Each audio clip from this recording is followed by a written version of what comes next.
Let's take a look at what is happening in the markets, and we start off with the local bourse. Of course, there are investors waiting in anticipation for what comes out of the election less than 24 hours before the election stations are open. And of course, investors also trying to figure out the direction of monetary policy, as we do have the South African Reserve Bank coming out with its latest interest rate decision later on this week.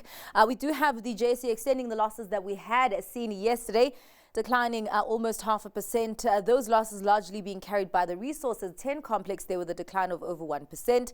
Followed by the Industrial 25, there with a loss of more than 0.4%. But backing that overall trend is the Financial 15 with a gain of almost 0.1%. Let's take a look at the U.S. markets that are back online today, of course, after the Memorial Day holiday yesterday, coming in mixed. Of course, a number of things also there with earnings, basically earnings season coming to an end, or it has come to an end. The focus is on the direction of monetary policy. So investors also sifting through comments that have been made by Fed officials so far. We do have the S&P 500 eking out a slight gain of 0.06%. The tech-heavy Nasdaq, they're advancing almost 0.5%, but going in the opposite direction is the Dow with a decline of more than 0.33%.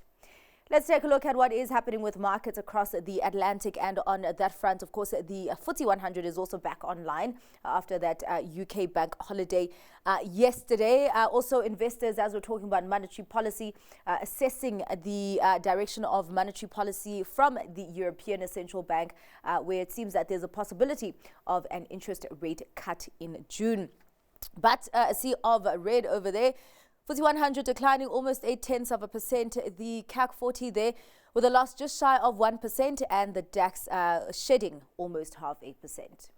Let's take a look at the currency scene and start off with how the Rand is doing against some of the major currencies. The Rand remaining stable even ahead of those elections at 18.29 against the US dollar, against the pound at 23.37, and against the euro at 19.89. Let's take a look at how the other currency pairs are doing, starting off with the euro dollar at 1.08, pound dollar at 1.27, and the yen almost at 157 against the US dollar.